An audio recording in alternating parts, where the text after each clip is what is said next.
Hi friends, नुकतंच जोशी. या व्हिडिओमध्ये आपण चालू घडामोडीमध्ये मुंबई क्रिकेट असोसिएशन आणि भारताची वृक्षमाता या 2 गोष्टींच्या संदर्भात माहिती पाहणार आहोत. तर व्हिडिओ शेवटपर्यंत पहा. तर या ठिकाणी पहा, मुंबई क्रिकेट असोसिएशनच्या उपाध्यक्षपदी जितेंद्र आव्हाड यांची आत्ताच निवड झालेली आहे. मग आता हे जे MCA म्हणतात त्याला मुंबई क्रिकेट असोसिएशन, तर याचे जे अध्यक्ष आहेत ना, ते आहेत अजिंक्य नाईक. उपाध्यक्ष आहेत जितेंद्र आव्हाड. आता मुंबई क्रिकेट असोसिएशनची जी स्थापना झालेली आहे ती 1930 मध्ये झालेली आहे आणि MCAचं जे मुख्यालय आहे ते आहे क्रिकेट केंद्र Wankhede stadium, D road, Churchgate, Pune. आता आपण वृक्षमाता यांच्या संदर्भात माहिती पाहणार आहोत पहा.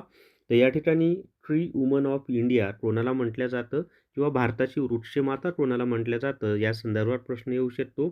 तर त्या संदर्भात पाहता की ट्री वुमन ऑफ इंडिया म्हणून ओळखल्या जाणाऱ्या सालूमर्दा धिम्मट्टा यांचे 14 नोव्हेंबर 2025 रोजी निधन झाले. त्या कर्नाटकमधील पर्यावरणवादी असून गरीब कुटुंबातून आलेल्या व शिक्षण नसतानाही समाजाला मोठे योगदान दिले त्यांनी. त्यांचं काम काय ते पहा. तर 4.5 किलोमीटर अंतरावर 385 वटवृक्षांची लागवड करून त्यांचे संगोपन केले. म्हणजे आपले वटवृक्ष म्हणजे वडाचं झाड, 385 वडाची झाडं लावली त्यांनी 4.5 किलोमीटरच्या अंतरात.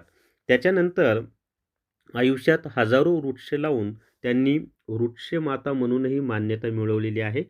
त्यांच्या कार्यासाठी त्यांना 2019 मध्ये पद्मश्री पुरस्कार देण्यात आलेला आहे आणि पर्यावरण संरक्षणाच्या क्षेत्रात त्यांचे कार्य आजही प्रेरणादायी आदर्श मानले जाते. तर या ठिकाणी लक्षात ठेवा की भारताच्या वृक्षमाता कोण आहेत, तर सालूमर्दा धिम्मट्टा हे आहेत, ते माहिती असू द्या आणि त्या कोणत्या राज्यातील आहेत, तर कर्नाटक या राज्यातील आहेत. जर तुम्हाला TCS previous year question paper पाहिजे असतील तर प्ले स्टोअरवरून विठ्ठल जोशी ॲप डाउनलोड करा आणि TCS PYQP हे ई-बुक विकत घ्या. याच्यामध्ये आत्तापर्यंत 82 पेपर अपलोड झालेले आहेत. अजूनही भरपूर पेपर अपलोड होणार आहेत. तर या व्हिडिओमध्ये एवढीच माहिती. थांबूयात. धन्यवाद.